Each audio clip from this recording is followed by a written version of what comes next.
each one of you. Before commencing the class today, I just want to share a small thought. It is about timely blessings. We all believe that God makes all things work, but we have a problem believing His timing is the right time. In fact, with God, there is always an appointed time for things. Arriving too quickly is detrimental. God's timing will never diminish your blessing. You can't hurry it, you can't stop it, and you shouldn't doubt it. God has not stopped working. He will answer you at the right time. So, my dear children, we need to wait with patience to receive our blessings. Wait and receive His best blessing. God bless.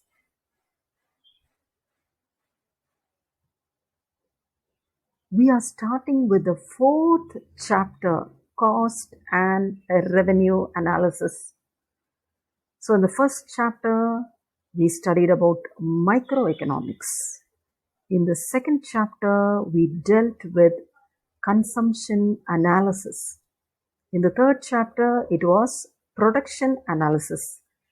And in this chapter, we will be studying about the cost and revenue. So instead of giving the title as revenue and cost analysis, they have given it as cost and revenue analysis for a reason. Because an entrepreneur has to invest his money somewhere. So cost comes first.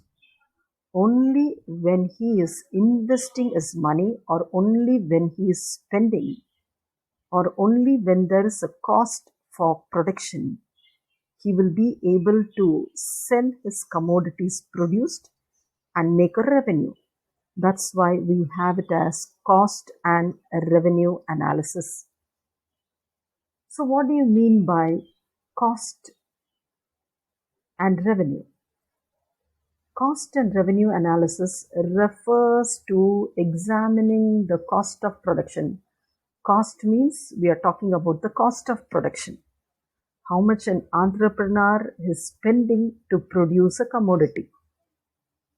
And revenue means the sales revenue. After producing the goods, what will the entrepreneur do? He will sell it in the market and he will make a revenue. So cost and revenue means it is the cost of production and the sales revenue of a production. So what is the objective of every firm? The objective of every firm is to earn a profit and not to make a loss. Suppose if you ask an entrepreneur, what will he say? He will say, I want to make a huge profit. I am investing 1 crore, but I am expecting to receive more than 5 crores. So as an entrepreneur, as a rational entrepreneur, everyone will aim to produce or get only a profit. Okay? So the objective of a firm is to earn profit and not to make a loss. How to calculate profit and loss? For that, we must know the total revenue and total cost. So profit or loss is defined as the difference between the total revenue and total cost. If it is profit, total revenue will be greater than total cost. If it is a loss, total revenue will be lesser than the total cost. So cost analysis. Cost refers to the total expenses incurred in the production of a commodity. So when you produce a commodity, you have to spend a lot of money. That is only called as cost. And cost analysis refers to the study of the behavior of cost in relation to one or more production criteria, namely the size of the output or the scale of production. So cost எதை பொறுத்து இருக்குது? Size of the output பொறுத்து தான் இருக்கு. இப்போ 10 fridge பண்ணுறதா இருந்தால் அதுக்குரிய காஸ்ட் தான் இருக்கும். 1000 ஃப்ரிட்ஜ் பண்ணுறதா இருந்தால் அதுக்குரிய காஸ்ட்டாக தான் இருக்கும். Large scale production means the cost will be relevant to the large scale. Small scale இருந்தா small scale ஏத்த மாதிரி தான் cost இருக்கும். So cost analysis refers to the study of behavior of cost in relation to one or more production criteria, namely size of output, scale of production, etc. So the functional relationship between cost and output is expressed as cost function. So cost function is given as C is a function of quantity, where C is a function, or C is equal to F of Q, where C is called as the cost, F is the function, and Q is the quantity. So based on the quantity, they decide the cost. If the quantity is more, then the cost will be more. If the quantity produced is less, the cost will be less. So the functional relationship between cost and output is expressed as a cost function, which is mathematically expressed as C is equal to F of Q. So various cost concepts. We will see the various cost concepts. First one is money cost. Production cost expressed in terms of money is called as money cost. So if you are expressing all your cost in the terms of money, it is called as money cost. Total money expenses incurred by a firm in producing a commodity. Money cost is the total expenses incurred by a firm in producing a commodity. So what are the various costs? It can be cost for the raw material, or it can be the payment of wages, or the rent for the land, interest for the capital, or the expenses on fuel, power and transportation, and other types of production related costs. So money costs are also called as out of pocket expenses, prime cost, direct cost, nominal cost, accounting cost, and explicit cost. So production cost expressed in terms of money is called as money cost. So these are the various names for money cost. This can be asked as 1-mark question. Next is real cost. What do you mean by real cost? Payment made to compensate the effort and sacrifices of all factor owners for the sacrifice in production only is called as a real cost. So what do you mean by real cost? It includes the efforts and services of a landlord in the use of land, or the capitalist to save and invest, and workers in foregoing leisure. What do you mean by that? If an entrepreneur wants to sit at home and sleep all the time, he will not be able to make any profit. So the pain, the sacrifice, the effort which he undergoes is only called as real cost. Now, why are you sitting and listening to my video? Because later on in life, you want to earn a lot of money. So you have to sacrifice a lot of things. Instead of sitting and watching Big Boss on TV, if you study, you will score more marks. So you're sacrificing something to get another benefit. So the efforts, the pain, the sacrifice which you undergo now is called as real cost. I'm also sacrificing a lot of things. If I have headache also, I'm teaching. Why do I teach? Because at the end of the day or end of the month, I get a salary. So all my efforts and sacrifices and pains are called as real cost. So Adam Smith regarded pains and sacrifices of a labor as real cost of production. The capitalist also has to save, and then only he has to invest. So saving is also sacrificing his expenditure. He is foregoing something. If he wants to buy everything, he will not be able to save anything and invest somewhere. So a capitalist also has to make sacrifice. An entrepreneur has to sacrifice. A laborer has to sacrifice. Students, you have to sacrifice your leisure time. Okay. So all these are only called as real cost. Next is explicit cost. The payment made to others for the purchase of factors of production. What are the factors of production? Land, labor, capital, and organization. So you have to pay for all these things. For land, you have to give rent.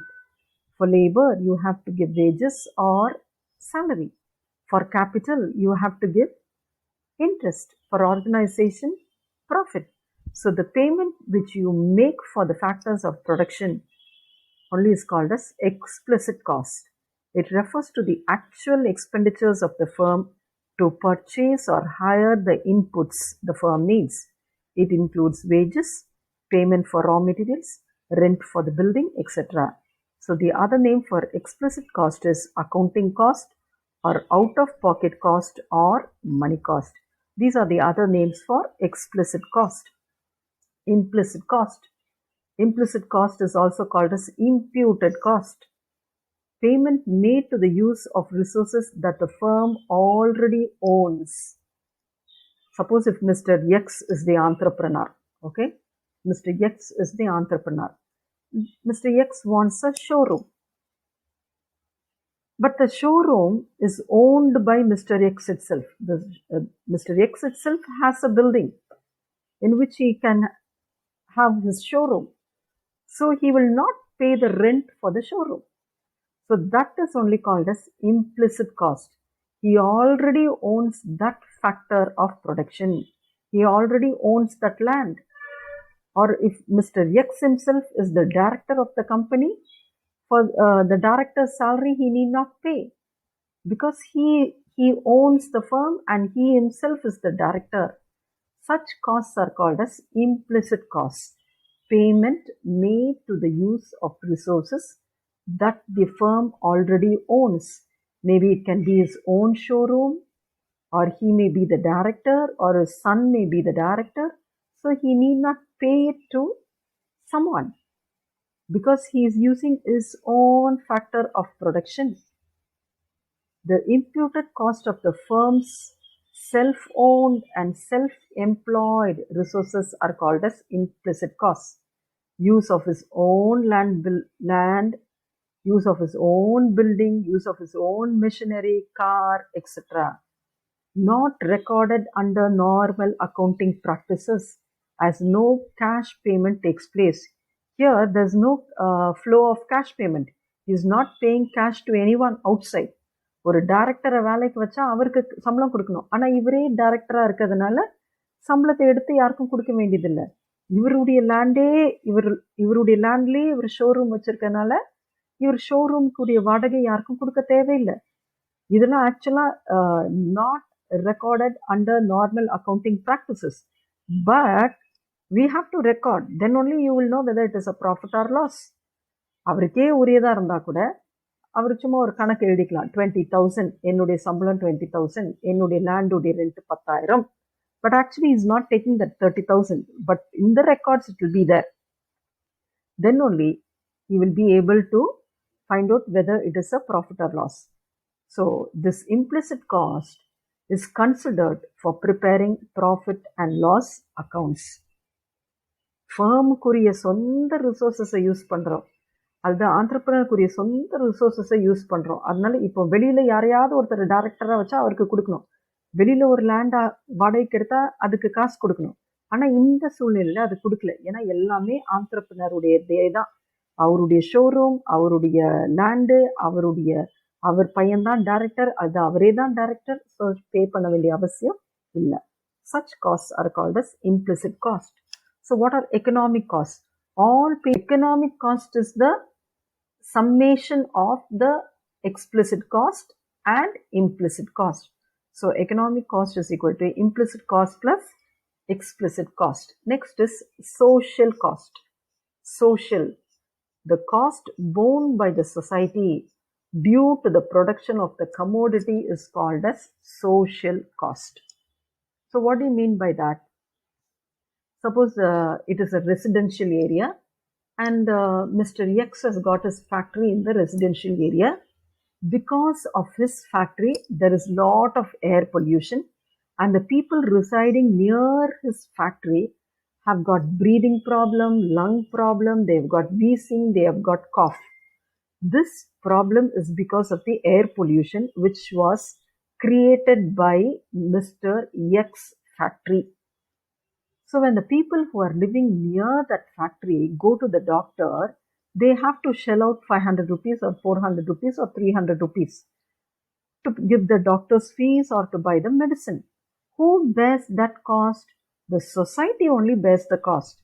The factory owner or Mr. X does not come and say, oh, it is because of my factory that you are wheezing and coughing, so let me pay the doctor's fees. No, he does not give. It is borne by the person who is suffering. So this is only called as social cost. Total cost borne by the society due to the production of the commodity is called as social cost.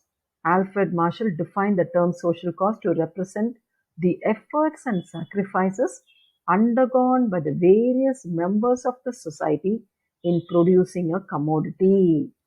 Cost that is not borne by the firm. Here the cost is not borne by the firm, but it is incurred by the others in the society. For example, in a residential area, if there is a factory and if that factory is using a lot of bore water or the underground water, what will happen in due course? There will not be any underground water for the residents in that area. The underground level of water would have gone down. So people start buying corporation water. So they have to buy tankers, lorry tankers to fill their sumps. So they are spending the money because of that factory owner. That factory owner will not buy the water for these people, the residents of that locality. Only the people living in the locality have to bear that cost. Such a cost is called as social cost. Large businesses, firms cause air pollution, water pollution to the society. So in simple term, cost that is not borne by the firm but incurred by the society is called as social cost. Opportunity cost. What do you mean by opportunity cost? Cost of the next alternative use or value of the next best alternative forgone is called as opportunity cost. Now look at this example. A farmer can cultivate both paddy and sugarcane in a farmland. A farmer has got a piece of land, maybe 1 acre land. In that 1 acre, he can produce paddy and sugarcane. If he decides to produce paddy alone, he has to give up sugarcane. If he wants to cultivate only sugarcane, he has to give up paddy. So the cost of giving up something is called as opportunity cost. If the farmer cultivates paddy, the opportunity cost of paddy output is the amount of sugarcane output given up. Okay, if he wants to grow paddy alone, he can grow 100 bags. If it is sugarcane alone, he can have 100 sugarcanes. If he chooses to produce paddy, he has to give up 100 sugarcane. If he chooses or if he selects to produce only sugarcane, he has to give up 100 bags of paddy. This is only called as opportunity cost. Now look at this cartoon. Okay, there is a girl here. If she decides to study, okay, in the exam, in the next day exam, she gets A plus grade. If she wants to have a free time by watching TV, she fails in the exam. This is because she had 1 hour or 2 hours time. Instead of studying, she was having it as a leisure time. So there is a loss for her. She has failed. Suppose if she gives up this free time, she can study well and she can get A plus. So she can either select A plus or an F. If she chooses this, she has to give up this. She will get good marks.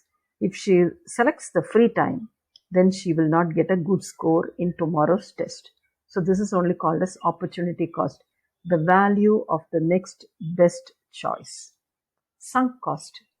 A cost incurred in the past and cannot be recovered in the future.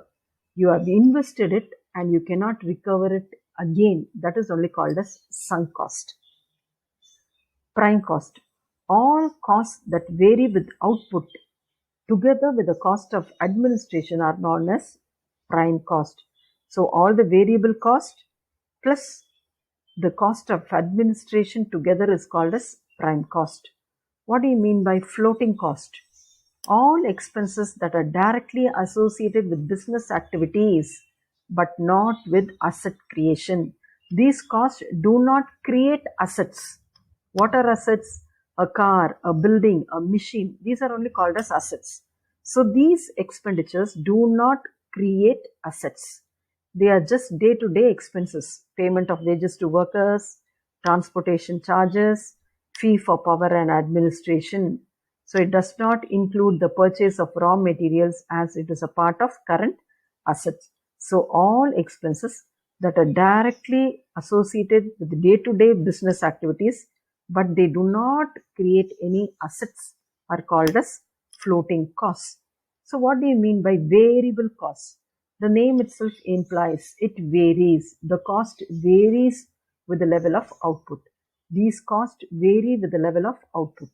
The wages of temporary workers. If we have one worker, we have to give 100 rupees. If there are two workers, 200 rupees. Three workers, 300 rupees. So this is only called as variable cost. As the level of output increases, the cost also increases. If you're going to make only one fridge, the cost will be only for one fridge. If you're planning to make 100 fridges, your cost will be for 100 fridges because you have to buy the raw material, you have to bring all the raw materials in a transport, you have the fuel cost, you have the electricity charges. So these are called as variable costs. So also variable costs are also called as prime cost, special cost and direct cost. What are fixed cost? Fixed costs do not change with the change in the quantity of output. Output change ஆகிறதுக்கு மாதிரி cost change ஆகாம இருந்தா then it is called as fixed cost. Expenses on fixed factors remain unchanged. We have already seen factors are two types, variable factors and fixed factors. If you can change the number of factors, then it is called as variable. If you cannot change the quantity of factors, then it is called as fixed factors. So expenses on fixed factors are called as fixed cost. Example, rent for the factory, permanent worker salary, etc. They are also called as supplementary cost. Fixed costs are also called as supplementary cost or overhead costs. What do you mean by fixed costs? Suppose if you want to start a business. To start a business, you need a factory. So when will you hire the factory? You will hire the factory before starting the production itself. If you're going to start the production in December 2020, you should have hired the factory in June or July itself. So from June itself, you have to start giving the rent. For June, you have to give the rent, but there was no production. In July, you had to give the rent. There was no production. In August, in September, in October, in November, the production was zero, but you had to give the rent. In December, you started with the production of fridges. In December, you started producing 10,000 fridges, but the cost of the building or the rent for the building remains the same. Even if you don't produce, you have to give the landlord, and even if you produce, you have to give the landlord. So such costs are called as fixed cost. Example, it may be the rent for the factory or the permanent workers. Permanent workers here, temporary workers means day-to-day wages. If they come for work, you get the wage. If they don't come, no wages. Here, permanent means monthly you have to give. Whether they have job or not, you have to give them salary. So these are the examples for fixed cost. So we saw the various types of costs. Fixed cost and variable cost. Fixed costs are also called as overhead costs. Costs that don't vary with sales or production level is called as fixed costs. Executives' salary, rent, etc. are the examples for fixed costs. Variable costs. Costs that do vary directly with the level of production is called as variable costs. It may be for raw material. So the sum of the fixed cost and the variable cost together is called as total cost. So what do you mean by total cost? You must add the fixed cost and variable cost together. The summation of the fixed cost and variable cost is called as total cost. So here today we saw the various cost concepts. I explained what is cost analysis, the cost function, the various cost concepts. It can be asked as 5 marks question. Explain the various cost concepts. You have to write the money cost, real cost, explicit cost, Oh, explicit cost is here. Payment made to others for the purchase of factors of production is called as explicit. Then we have the implicit. Economic cost. All payments made to the resources owned and purchased or hired by the firm. Explicit cost plus the implicit cost is called as economic cost. Then we had the social cost, opportunity cost, sunk cost, floating cost, variable cost, and fixed cost.